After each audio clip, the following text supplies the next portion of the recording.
चलिए, hello dear student, आज हम लोग नया चैप्टर लेकर चल रहे हैं about the chemical kinetics. Chemical kinetics के बारे में आज हम लोग पढ़ा जाएगा। नया चैप्टर है, न्यूमेरिकल पोर्शन इसमें भी है, न्यूमेरिकल पार्ट हैं, और न्यूमेरिकल पार्ट होने की वजह से आप इसमें तमाम जो है फार्मूले भी पढ़ेंगे और कुछ एक जो है थ्योरेटिकल टॉपिक भी पढ़ेंगे। तमाम थ्योरेटिकल टॉपिक्स भी हैं और इसमें आप पढ़ेंगे कि कैसे कोई रिएक्टेंट जो है वो प्रोडक्ट में कन्वर्ट होता है और साथ ही साथ किस स्पीड में वो प्रोडक्ट में कन्वर्ट होता है, ये सभी चीज़ें पढ़ेंगे। हमने इसमें ऑप्शन नहीं लगाया।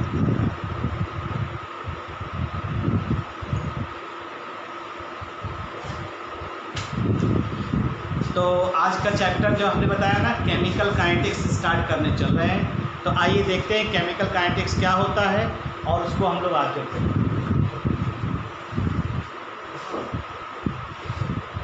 केमिकल काइनेटिक्स,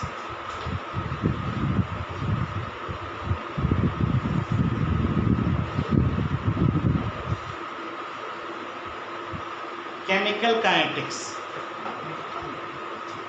केमिकल काइनेटिक्स की अगर हम लोग बात करते हैं तो सबसे पहले कुछ बातें आपको मालूम होना चाहिए। केमिकल काइनेटिक्स होता क्या है?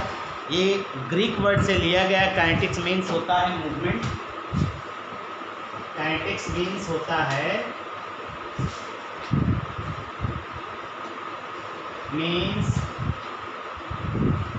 मूवमेंट से। काइनेटिक का मतलब यहाँ मूवमेंट से है, ठीक। काइनेटिक वर्ड मीनिंग यहाँ पे मूवमेंट है। और ये हमें क्या क्या इन्फॉर्मेशन देता है, तो इसको समझने से पहले कुछ चीज़ें हम लोग देखते हैं। जैसे आपने इसमें क्या कहा, रिएक्टेंट, इसमें होता क्या है? रिएक्टेंट जो होता है कन्वर्ट होता है प्रोडक्ट में। रिएक्टेंट कन्वर्ट होता है प्रोडक्ट में। सब कुछ इसी में खेला है भाई। रिएक्टेंट प्रोडक्ट में कन्वर्ट होता है तो क्या क्या चीज़ें उसमें ली जाती हैं, क्या क्या चीज़ें इन्वॉल्व होती हैं, यही आपको देखना है यहाँ पे। तो सबसे पहली चीज़, अगर रिएक्टेंट प्रोडक्ट में कन्वर्ट हो रहा है तो इसे आप क्या कहेंगे? रिएक्शन। इसे आप क्या कहेंगे? रिएक्शन कहेंगे। अब आप किसी भी रिएक्शन के बारे में क्या क्या चीज़ जान सकते हैं? देखिए, जैसे रिएक्शन की फिजिबिलिटी सुना होगा। फिजिबिलिटी मतलब रिएक्शन पॉसिबल है कि नहीं। रिएक्शन पॉसिबल है कि नहीं। पॉसिबल रिएक्शन कैसे हम लोग कहेंगे, आइए इसको देखते हैं।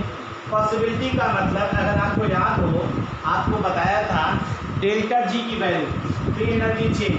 अगर डेल्टा जी की वैल्यू निगेटिव है तो गिवन रिएक्शन जो है वो क्या होगा? Reaction is feasible. Reaction is feasible. अगर डेल्टा जी की वैल्यू नेगेटिव दी गई है तो आप जो दिया गया रिएक्शन है उसे आप कहेंगे फिजिबल, यानी पॉसिबल, यानी रिएक्टेंट प्रोडक्ट में कन्वर्ट होने रिएक्शन जो है वो फिजिबल।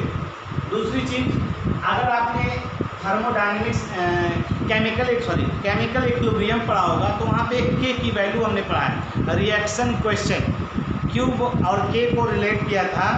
तो यहाँ पे अगर आप के की वैल्यू मालूम है, के की वैल्यू मालूम है, अगर के की वैल्यू हाई है, इसका मतलब है reactant converted into the product. Reactant किसमें कन्वर्ट हो गए होंगे? प्रोडक्ट में। के की वैल्यू अगर हाई है तो रिएक्टेंट प्रोडक्ट में होंगे। डेल्टा जी की वैल्यू माइनस में दी गई है, ये मान के चलिए कि जो डेल्टा जी है निगेटिव है तो वो रिएक्शन जो है वो फिजिबल। तो ये दो क्राइटेरिया हैं जिनसे आप रिएक्शन की फिजिबिलिटी के बारे में जान सकते हैं भाई। तो रिएक्शन फिजिबल है कि नहीं फिजिबल है, ये दो मेथड है, ठीक। इस चीज़ को आप जान रहे हैं। अब आप देखिए, आपने ये समझा कि रिएक्शन क्या है और रिएक्शन कैसे पॉसिबल हो रहा है। इसके अलावा भी हमने केमिकल काइनेटिक्स की चर्चा किया ना। तो केमिकल काइनेटिक्स भी क्या होता है? ये ब्रांच ऑफ साइंस है। केमिकल काइनेटिक्स वास्तव में क्या है? ये branch of science.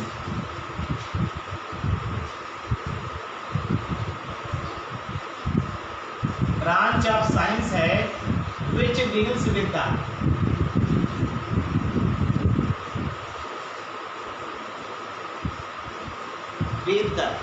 Which deals with the किसके बारे में? देखिए, एक तो आपने सुना होगा,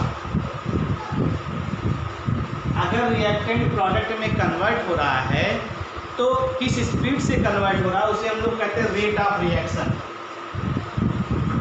रेट ऑफ रिएक्शन, रिएक्टेंट अगर प्रोडक्ट में कन्वर्ट हो रहा है तो उसका रेट ऑफ रिएक्शन, यानी रेट ऑफ रिएक्शन कितना होगा, इसकी जानकारी आपको होनी चाहिए। ठीक, अभी इसकी चर्चा किया जाएगा। उसके बाद दूसरा है कि जो रिएक्शन हो रहा है उसके रेट को कौन कौन से फैक्टर अफेक्ट कर रहे हैं, यानी factor affecting the rate of reaction. ROR पढ़ा जाएगा इसमें, ये बाद में अभी यूज किया जाएगा, बहुत जगह इसका इस्तेमाल करना। ROR हमने क्या कहा? Factor affecting the rate of reaction. कौन कौन से फैक्टर हैं रिएक्शन के रेट को जो है अफेक्ट कर रहे हैं। तीसरा है, जैसे रिएक्टेंट प्रोडक्ट में कन्वर्ट हो रहा है तो किस स्पीड में कन्वर्ट हो रहा है वो उसका रेट हुआ, और इस स्पीड को कौन कौन से फैक्टर इन्फ्लुएंस कर रहे हैं वो फैक्टर में आएंगे। और साथ ही साथ रिएक्टेंट प्रोडक्ट में कन्वर्ट हो रहा है तो वो किस पाथ को फॉलो कर रहा है, वो मैकेनिज्म, यानी mechanism of chemical reaction, mechanism of chemical reaction, mechanism of chemical reaction. तो फिर सुन लीजिए, हमने आपसे क्या इन्फॉर्मेशन दिया। हमने कहा यहाँ पे केमिकल काइनेटिक्स नया चैप्टर स्टार्ट करने चल रहे हैं हम लोग। केमिकल काइनेटिक्स में काइनेटिक्स मीन्स क्या होता है? मूवमेंट होता है। मूवमेंट किस चीज़ का है? तो हमने एक जनरल चीज़ बताया आपको कि रिएक्टेंट जो होता है वो कन्वर्ट हो रहा है प्रोडक्ट में। रिएक्टेंट का प्रोडक्ट में कन्वर्जन क्या कहलाता है? रिएक्शन। ठीक, रिएक्टेंट का प्रोडक्ट में कन्वर्जन रिएक्शन कहलाता है।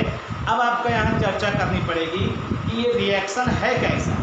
ठीक, ये रिएक्शन है कैसा, इस चीज़ को आप देखना है। तो रिएक्शन की फिजिबिलिटी हम लोग पता करते हैं कि कोई रिएक्शन संभव है कि नहीं है, इस चीज़ की जानकारी हम लोग लेते हैं। ठीक, अगर रिएक्शन फिजिबल होगा तो आप ये बता सकते हैं कैसे? डेल्टा जी की वैल्यू से। अगर डेल्टा जी की वैल्यू नेगेटिव है तो रिएक्शन फिजिबल हो जाएगा, और अगर डेल्टा जी की वैल्यू पॉजिटिव है तो रिएक्शन नॉट पॉसिबल होगा। तो डेल्टा जी की वैल्यू निगेटिव से आपने रिएक्शन की फिजिबिलिटी बता दिया।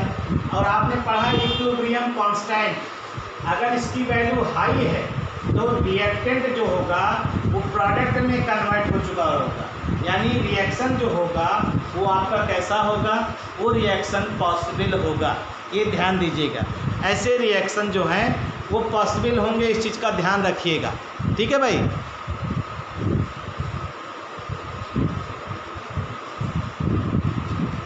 इसको जो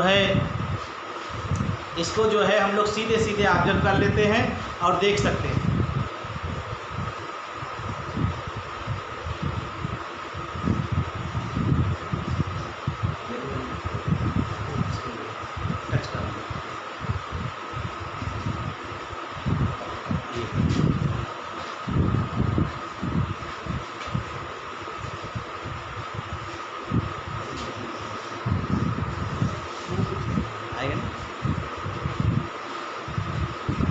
ठीक है भाई, तो हमने क्या कहा?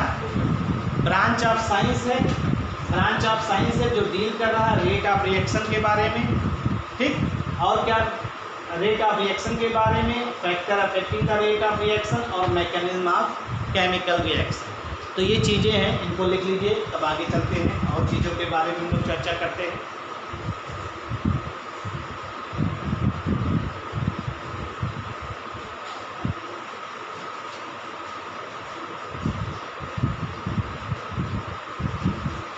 बोर्ड काफ़ी वाइड हो गया है, इसकी वजह से हम लोग बहुत दूर दूर तक लिख रहे हैं, कोई दिक्कत नहीं है। देखिए,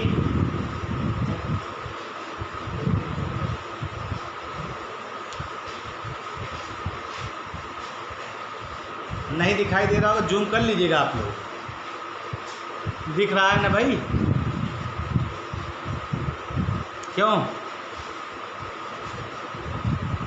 तुम लोग को दिख रहा है ना भाई? Yes sir. हाँ, जूम कर लीजिएगा।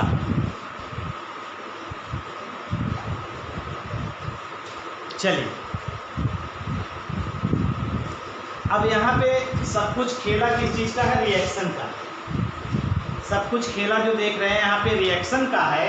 तो हम लोग पहले रिएक्शन के बारे में समझते हैं। कौन कौन से रिएक्शन हैं जिनका जो है हम लोग क्या ऑब्जर्व करते हैं कि रेट दिखाई देता है या रेट ऑब्जर्व करते हैं। तो आइए देखते हैं types of reaction. Types of reaction. Reaction के टाइप्स की अगर हम लोग चर्चा करें तो सीधे सीधे ऑब्जर्व कर सकते हैं। देखिए, आप पढ़ते हैं फर्स्ट रिएक्शन।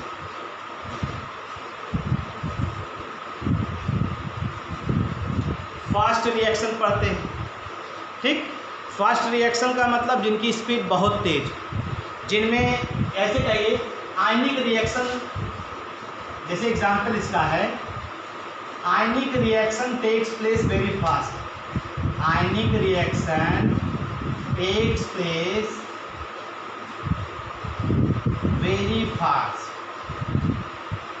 आयनिक रिएक्शन जो होते हैं बहुत तेजी से होते हैं। क्यों? क्योंकि आयंस के फॉर्म में एग्जिस्ट करते हैं और आयन को टूटने के लिए किसी एक्सटर्नल एनर्जी की रिक्वायरमेंट नहीं होती है, इसलिए वो आसानी से जो है क्या होते हैं, आसानी से टूट करके और बहुत तेज़ी से रिएक्शन वो होता है।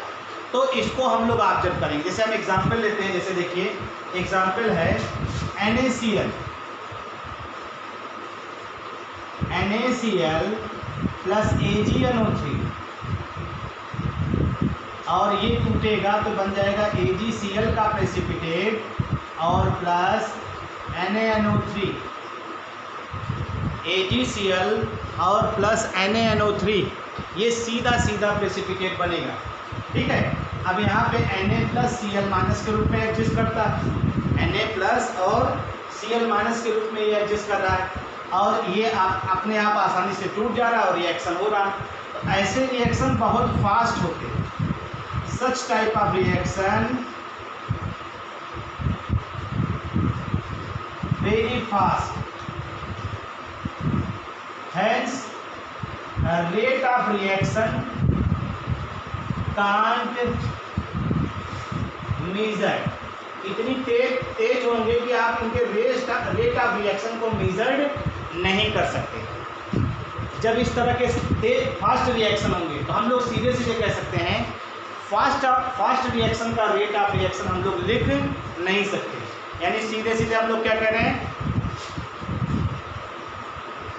फास्ट रिएक्शन के लिए rate of reaction can't right. Fast reaction के लिए रेट ऑफ रिएक्शन हम लोग लिख नहीं सकते, ये ध्यान दीजिएगा। बहुत ज़्यादा नहीं, बस इतना समझ लीजिए किस तरह के रिएक्शन का रेट हम लोग लिख सकते हैं। तो फास्ट का नहीं लिख सकते, इतनी तेज होगा कि आप आसानी से उसका जो है मेजरमेंट नहीं कर सकते, ठीक है भाई। दूसरा रिएक्शन देखिए, दूसरा कौन सा रिएक्शन हो सकता है? दूसरा हो सकता है वेरी स्लो रिएक्शन।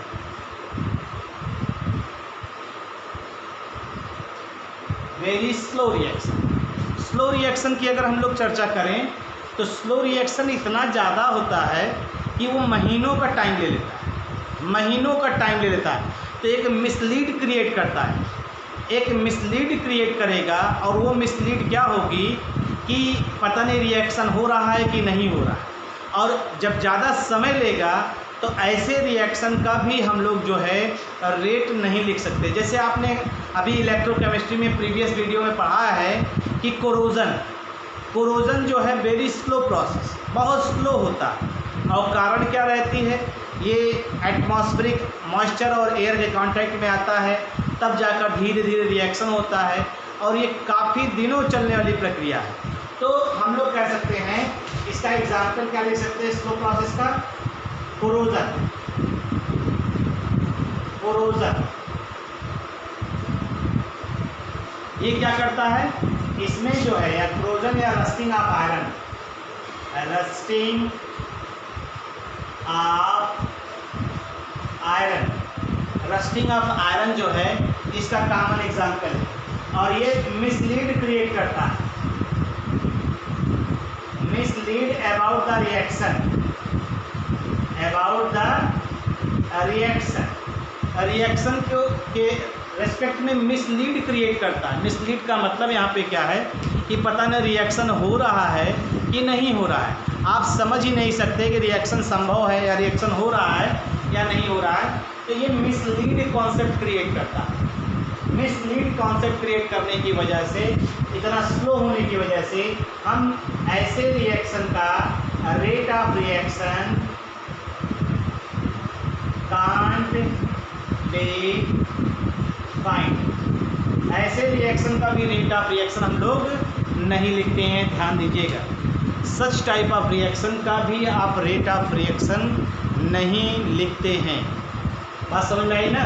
तो हमने क्या कहा, फास्ट रिएक्शन हो, स्लो रिएक्शन, दोनों के रेट को आप फाइंड आउट नहीं करेंगे। नहीं बहुत फास्ट हो रहा है तब और बहुत स्लो हो रहा है तब, इसका मतलब क्या हुआ, फास्ट और स्लो वाले का आप रेट नहीं मेजर कर पा रहे हैं। तो इसका मतलब आप बीच वाले पे आइए, बीच वाले पे आइए, और बीच वाला जो है वो मॉडरेट स्पीड शो करेगा। कौन सी स्पीड शो करेगा? मॉडरेट स्पीड शो करेगा। और ऐसे रिएक्शन का हम लोग rate of reaction find out कर सकते हैं। तो आइए तीसरा देखते हैं, हम बीच वाला पोर्शन हटा रहे हैं इसको।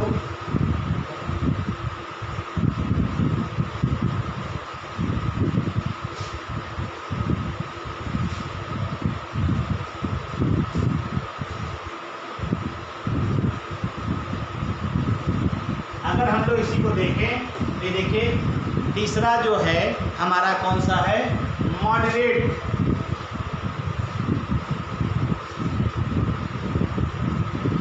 Moderate speed.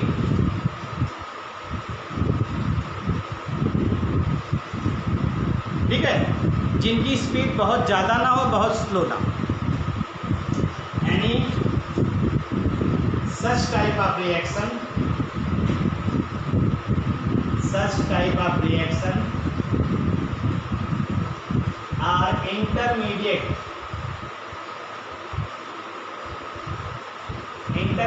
है between fast and slow reaction। Fast और स्लो रिएक्शन का इंटरमीडिएट है भाई, ये ध्यान दीजिएगा। ठीक है भाई, और इनकी जो स्पीड होती है मेजरेबल स्पीड होती है।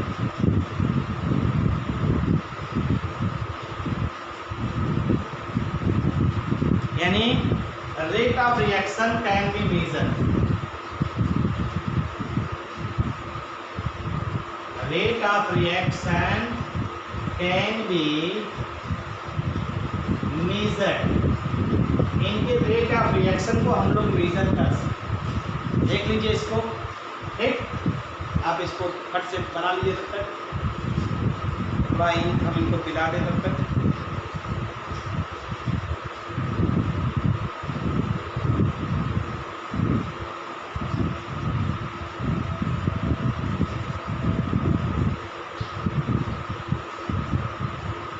इनके रेट ऑफ रिएक्शन को, rate of reaction of such type of reaction can be measured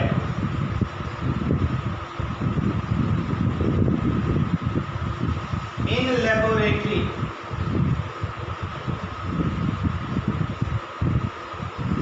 can be measured in laboratory. आप इन सब के रेट ऑफ, बहुत मेजरेबल स्पीड से होता है, तो आप इनके रेट ऑफ रिएक्शन को आप मेजर्ड कर सकते हैं। कहाँ पे? लेबोरेटरी में मेजर्ड कर सकते हैं। बहुत ज़्यादा आपको दिक्कत नहीं।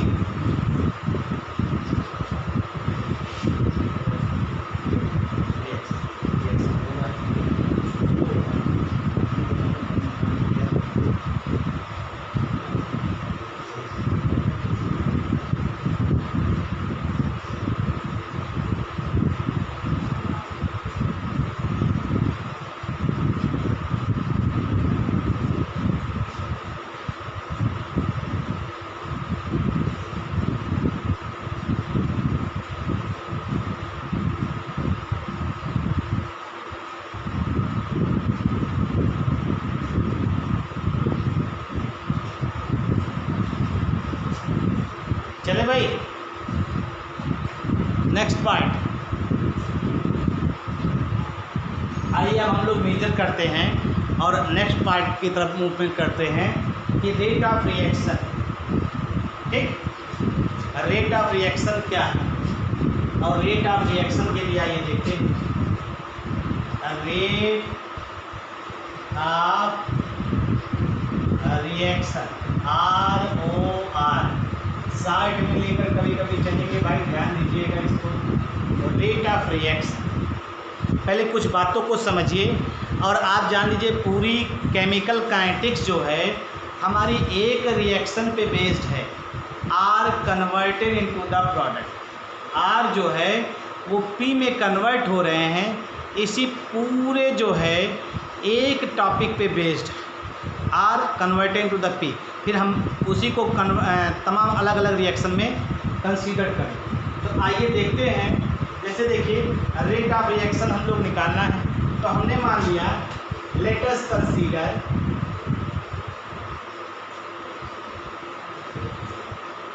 A general reaction, let us consider a general reaction. R convert हो रहा है P में, R कन्वर्ट हो रहा है P में, समझिएगा इसको।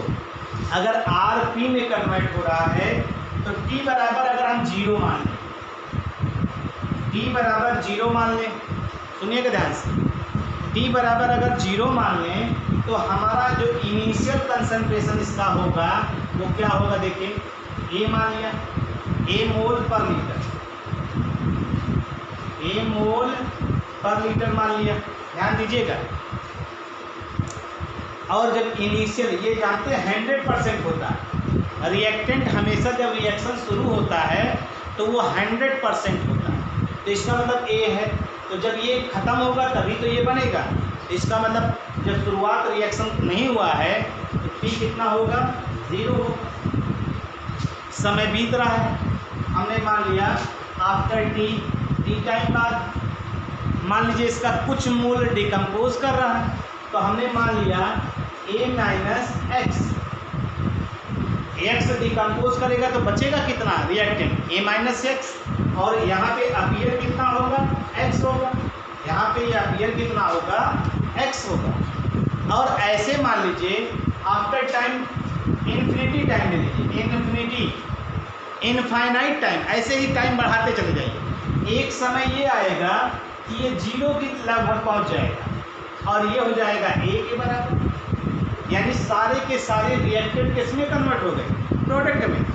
अरे भाई रिएक्टेंट A था और इन्फिनिटी टाइम लिया, इनफाइनाइट टाइम के बाद सारा का सारा रिएक्टेंट जो है वो प्रोडक्ट में कन्वर्ट हो गया, यानी यहाँ बचा ये 0 और यहाँ। तो अब एक चीज़ आप अनुभव क्या कर रहे हैं कि जैसे जैसे समय बढ़ रहा है वैसे वैसे रिएक्टेंट की कंसंट्रेशन क्या हो रही है, घट रही है, प्रोडक्ट की कंसंट्रेशन क्या हो रही है, बढ़ रही है। ध्यान दे रहे हैं ना, ये 0 से x हुआ, x से फिर A हुआ, ये A से A माइनस एक्स हुआ, A माइनस एक्स से 0। इसका मतलब है यहाँ से यहाँ चलने पर, समय बीतने पर कंसंट्रेशन क्या हो रहा है, कंसंट्रेशन डिक्रीज कर रहा है। क्यों, किसका, रिएक्टेंट का। और यहाँ से यहाँ चलने पर कंसंट्रेशन क्या हो रहा है, इंक्रीज कर रहा है, कंसंट्रेशन इंक्रीज कर रहा है, किसका, P का, प्रोडक्ट का। R और वहाँ कंसंट्रेशन इंक्रीज कर रहा है। ये बात समझ में आई भाई, क्या कह रहे हैं, फिर समझ लीजिए रिएक्शन को। हमने कहा कि जैसे रिएक्शन शुरू होता है, एक जनरल रिएक्शन लीजिए, R कन्वर्ट हो रहा है P में, R जो है वो P में कन्वर्ट हो रहा है। तो अगर R P में कन्वर्ट हो रहा है तो शुरुआत में जब समय है T बराबर 0, आप ये मान के चलिए जब टाइम जो है 0 होता है तो रिएक्टेंट हमेशा 100% होता है। रिएक्टेंट का जो अमाउंट होता है वो हमेशा 100% होता है। जैसे जैसे समय बीतता जाता है रिएक्टेंट का कंसंट्रेशन घटता रहता है और प्रोडक्ट का कंसंट्रेशन बढ़ता रहता है। यानी यहाँ पे क्या हो रहा है, डिसअपियरेंस ऑफ रिएक्टेंट हो रहा है और अपीयरेंस ऑफ प्रोडक्ट हो रहा है। तो जिस प्रपोर्शन में ये घटेगा उसी प्रपोर्शन में ये बढ़ेगा। इसका मतलब है रिएक्टेंट का कंसंट्रेशन जितने समय में घटेगा उतने ही समय में प्रोडक्ट का कंसंट्रेशन क्या होगा, बढ़ेगा। यानी टाइम और कंसंट्रेशन दोनों एक दूसरे से रिलेटेड हो गए। टाइम चेंज हो रहा है, कंसंट्रेशन चेंज हो रहा है, एक का घट रहा है और एक का बढ़ रहा है। तो ये इस तरह से आप रेट को देख सकते हैं भाई। ठीक, आइए आप देखते हैं रेट ऑफ रिएक्शन कैसे लिखते हैं। हो गया ये?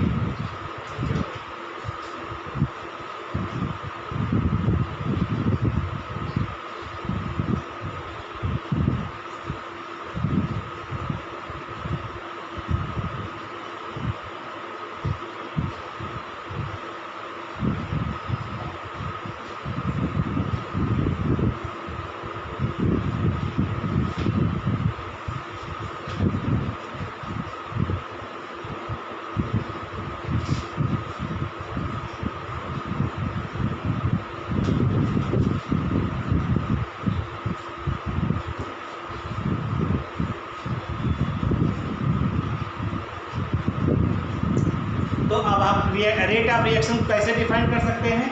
यानी rate of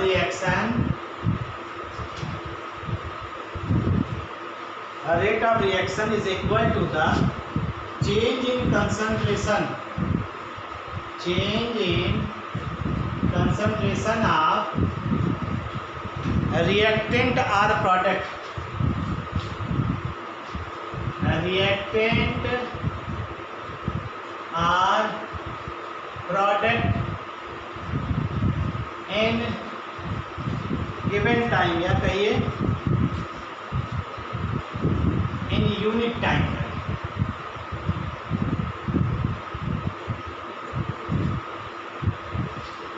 rate of reaction में चेंज इन कंसंट्रेशन रिएक्टेंट का भी हो सकता है, प्रोडक्ट का, इन unit time.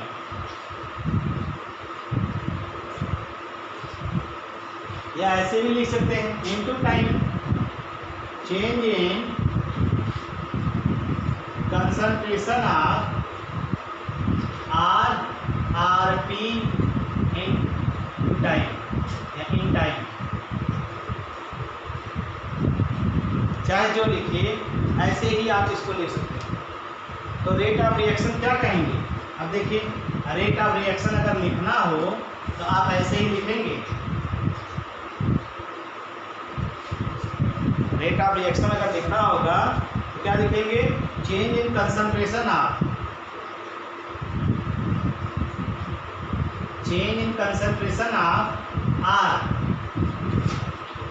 RP upon time taken, यही हो गया रेट ऑफ रिएक्शन लिखने का एक जनरल आइडिया।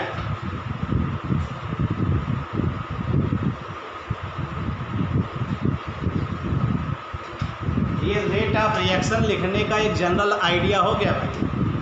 ये रेट ऑफ रिएक्शन किसी भी रिएक्शन का लिखने का एक जनरल आइडिया हो गया कि आपने चेंज इन कंसंट्रेशन, देखिए कंसंट्रेशन किसका घट रहा है, आर का।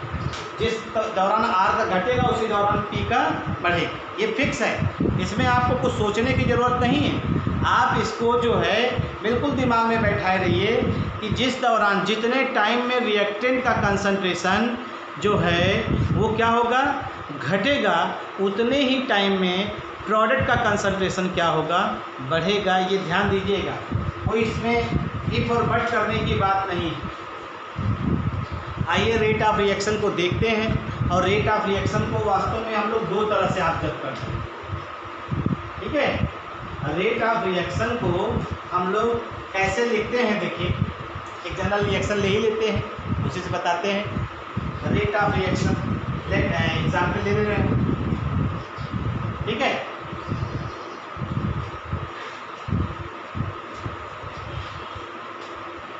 रेट ऑफ रिएक्शन का एग्जाम्पल ए प्लस बी कन्वर्ट हो रहा सी प्लस डी। ठीक, एक जनरल रिएक्शन ले लीजिए, इसका रेट लिखना है। देखिए,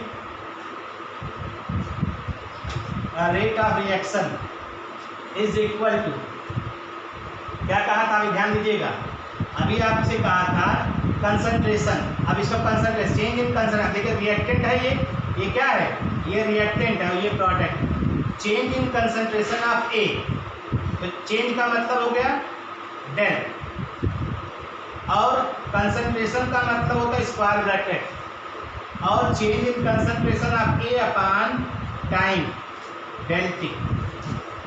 ठीक है, चेंज इन टेम्परेचर मतलब टाइम हो गया। ठीक है, तो इनिशियल देखिए T1 बराबर 0 था, T2 बराबर टी टाइम था, और is equal to delta B upon delta T. ये रिएक्टेंट साइड में है। तो आपने एक चीज़ पढ़ा था, रिएक्टेंट की कंसंट्रेशन क्या हो रही थी, घट रही थी। घटने के लिए हमेशा हम लोग नेगेटिव साइन लगाएंगे, घटने के लिए हमेशा नेगेटिव साइन लगाएंगे। तो रिएक्टेंट साइड में हमेशा negative sign is equal to del C upon del T is equal to del B upon del T. और ये प्रोडक्ट की साइड में हमेशा कौन साइन रहेगा, प्लस। प्लस चाहे लगाइए चाहे न लगाइए, आप इस तरह के रिएक्शन का रेट लिख सकते हैं भाई। एक जनरल रिएक्शन लेकर के हमने बताया, अभी और भी डिटेल में चला जाएगा। अभी तो एक जनरल रिएक्शन लेकर के हमने आपको बताया है कि रिएक्टेंट साइड, देखिए रिएक्टेंट का कंसंट्रेशन डिक्रीज होता है, इसलिए कौन सा साइन यूज करते हैं, नेगेटिव। प्रोडक्ट का कंसंट्रेशन इंक्रीज करता है, इसलिए कौन सा साइन लगाते हैं, पॉजिटिव। ये ध्यान दीजिएगा।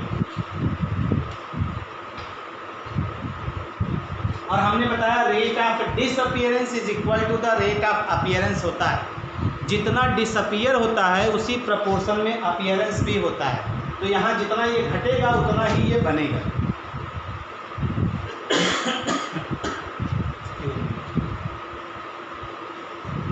तो आइए हम लोग देखते हैं, रेट ऑफ रिएक्शन को हम लोग दो तरह से पढ़ते हैं।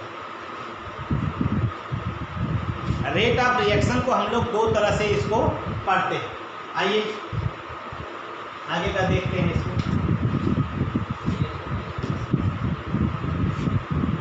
Rate of reaction are of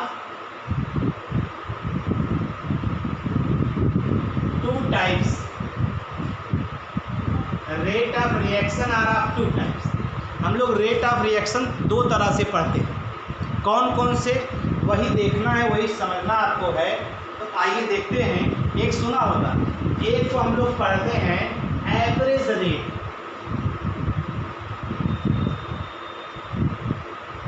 एक हम लोग पढ़े हैं एवरेज रेट, और दूसरा हम लोगों ने पढ़ा है इंस्टेंटेनियस रेट।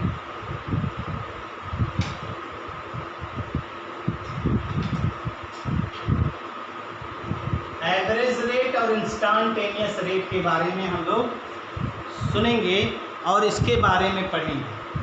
तो कैसे क्या होता है इंस्टेंटेनियस या एवरेज रेट क्या होता है। एवरेज निकालना तो आपको वैसे भी आता है, एवरेज निकालने में बहुत ज़्यादा आपको दिक्कत नहीं होनी चाहिए, आप आसानी से एवरेज निकाल सकते हैं। लेकिन थोड़ा सा बस ध्यान दीजिए, चीज़ों को अगर सही से आपने कंसल्ट कर लिया तो आप आसानी से इस टॉपिक को भी समझ लेंगे। तो आइए देखते हैं और समझने का प्रयास करते हैं।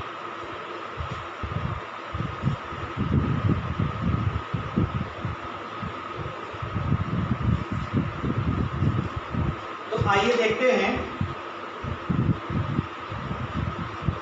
Average rate.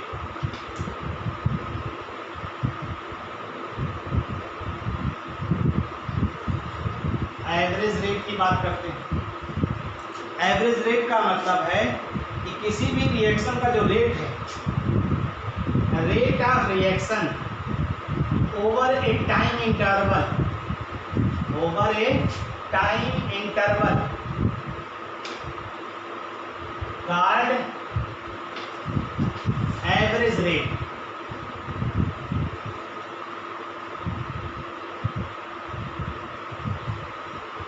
Rate of reaction over A time interval called average rate. किसी भी रिएक्शन का जो रेट है टाइम इंटरवल के बाद अगर निकाल रहे हैं आप, किसी पर्टिकुलर टाइम इंटरवल के बाद निकाल रहे हैं, तो उसे हम लोग क्या कहेंगे, एवरेज रेट कहेंगे। और एवरेज रेट में देखिए, जैसे देखिए एक सिंपल सा एक ग्राफ दिखा रहे हैं आपको। अगर हमने आपको दिखाया कंसंट्रेशन दिखा दिया और टाइम दिखा दिया,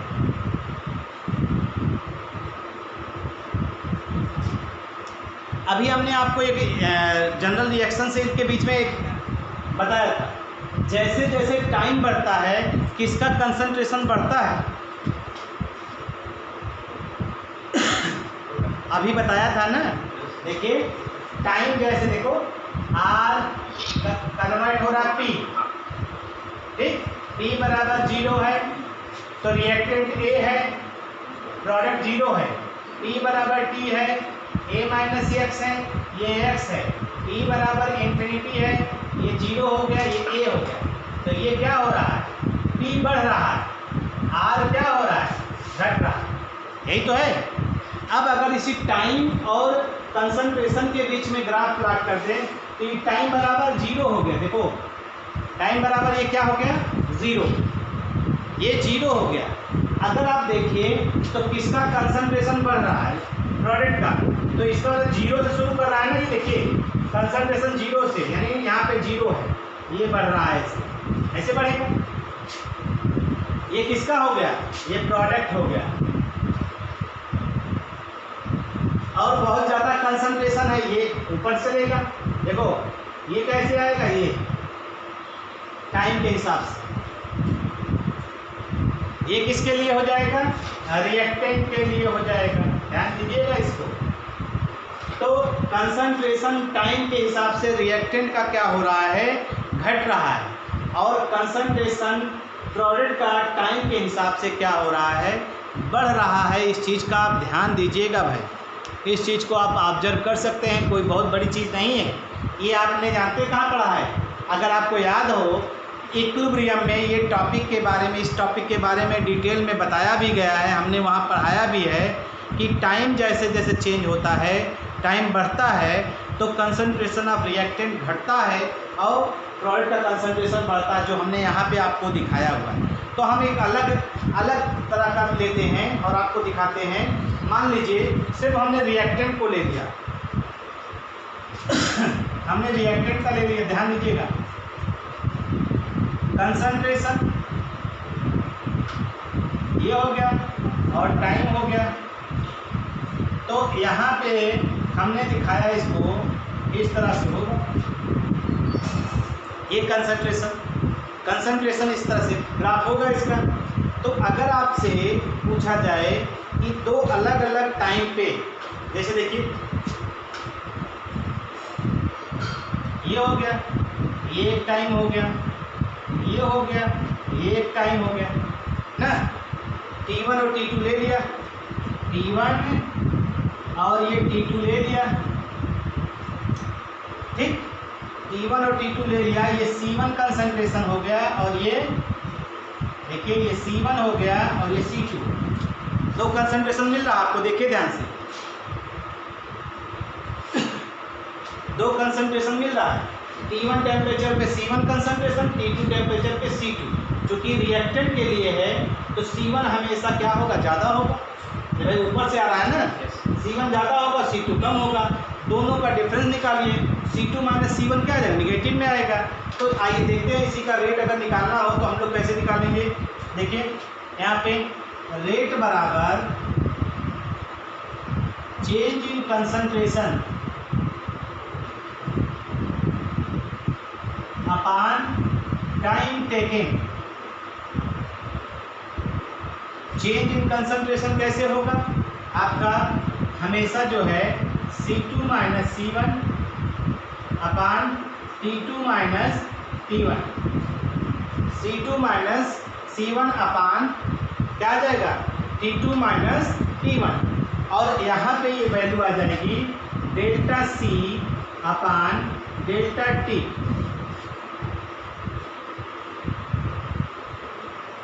ठीक है भाई,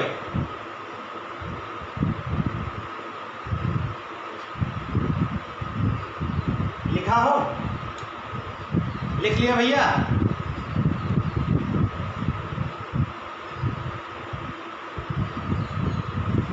अब यहाँ पे आप जान रहे हैं क्या हो रहा है, since C1 is greater than C2, C1 is greater than C2 होगा ना। C1 की वैल्यू C2 से ज़्यादा होगी। अगर C1 C2 से ज़्यादा है तो क्या हो जाएगा, तो ये आपका जो है निगेटिव साइन के साथ दिखाई देगा, मालूम है ना। हेंस हम ऊपर हटा ले रहे हैं, ऐसा दिखा दे रहे हैं।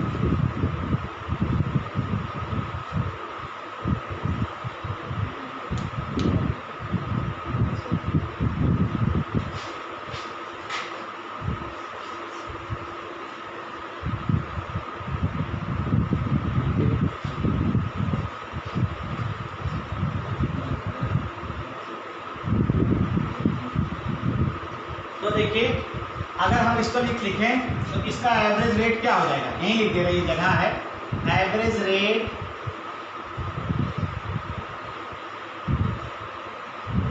Of reactant is equal to हो जाएगा delta C upon delta T, और यहाँ लग जाएगा माइनस साइन, यहाँ लग जाएगा माइनस साइन लग जाएगा, ये ध्यान दीजिए।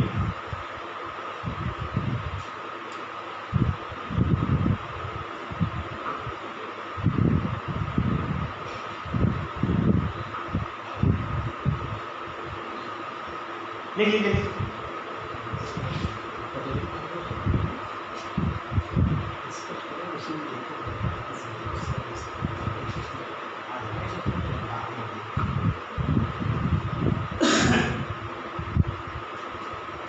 तो निगेटिव साइन का मतलब हमने अभी आपको बताया ना, रिएक्टेंट का कंसंट्रेशन घट रहा है, तो ये निगेटिव साइन रिएक्टेंट के सामने कैसे आया ये हमने आपको दिखाया।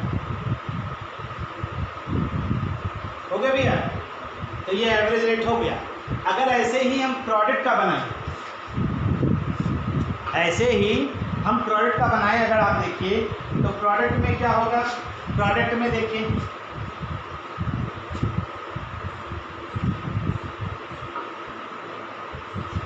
प्रोडक्ट का देखिए, प्रोडक्ट में क्या हो रहा है, बढ़ रहा है ना, ये कंसंट्रेशन बढ़ रहा है। तो ऐसे ही देखिए अलग से कंसंट्रेशन अपान टाइम, वही चीज, ये 0 है, यहाँ से यहाँ बढ़ रहा है, ऐसे ये बढ़ रहा है। 2 टाइम का कंसंट्रेशन यहाँ पर भी ले लीजिए। अब देखिए ये यहाँ पर हो गया, ये यहाँ पे हो गया, ये आपका T1 हो गया, और ये C1 हो गया, और ये C2 हो गया, और ये क्या हो गया आपका T2 हो गया। ठीक है, अब यहाँ क्या है, प्रोडक्ट के लिए आपको ध्यान देना है, जैसे यहाँ C1 C2 ये किसके लिए है, ये फॉर रिएक्टेंट के लिए, ये ध्यान दीजिएगा, ये रिएक्टेंट के लिए था। C1 is greater than C2, लेकिन प्रोडक्ट में क्या होगा, C2 ऊपर है, देख रहे हैं C2 ऊपर है, तो C2 अगर ऊपर है तो हम लोग इसको कह सकते हैं कि C2 is greater than C1। यहाँ पे क्या होगा, C2 is greater than C1, ये किसके लिए, फॉर प्रोडक्ट, फॉर प्रोडक्ट। अगर ये ज़्यादा होगा तो अब आप एवरेज रेट लिख लीजिए, एवरेज रेट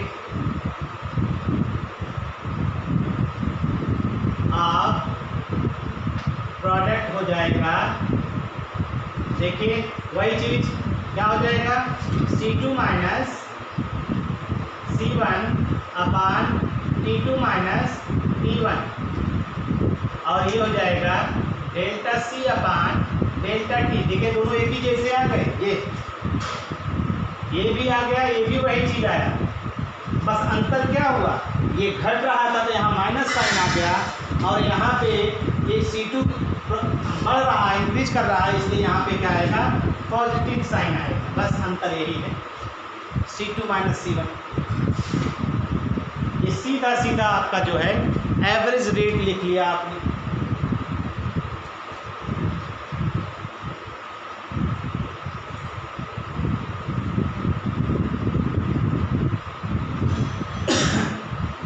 हुआ भाई?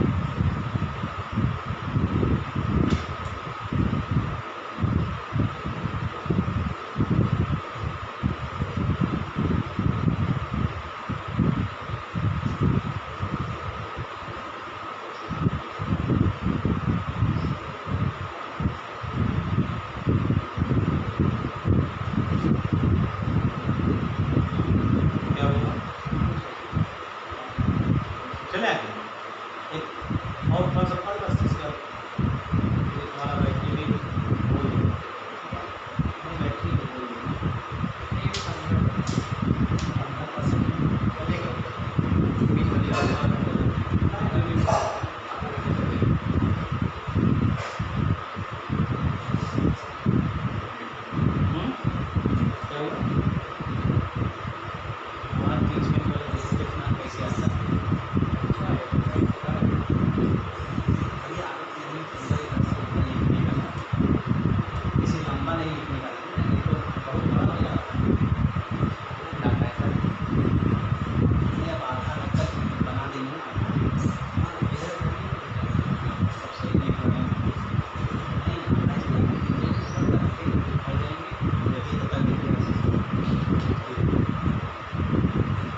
हो गया भैया।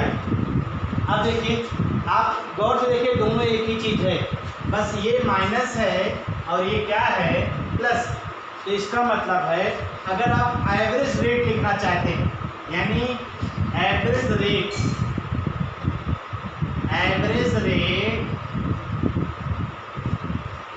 For such type of reaction can be written as, आप ऐसे एवरेज रेट लिख सकते हैं। कैसे? आर एवरेज लिख लीजिए, आर एवरेज बराबर plus minus delta C upon delta T. ये प्लस माइनस ये हो गया, ये आपका वैल्यू हो गया delta C upon delta T, plus minus कर दिया। और पॉजिटिव किसके लिए है? पॉजिटिव साइन किसके लिए है? फॉर प्रोडक्ट, और नेगेटिव साइन फॉर रिएक्टेंट। इतनी चीज़ें हैं भाई, इसको आप ध्यान दीजिए और चीज़ों को आप इसी तरह से गवर्न कर डालिए भाई, कोई बहुत बड़ी चीज़ नहीं है, इतना पढ़ डालिए। बाकी की बातें नेक्स्ट कल इसी के आगे हम लोग ऑब्जर्व किया जाएगा और इसी के आगे नेक्स्ट टॉपिक हम लोग पढ़ेंगे। Thank you.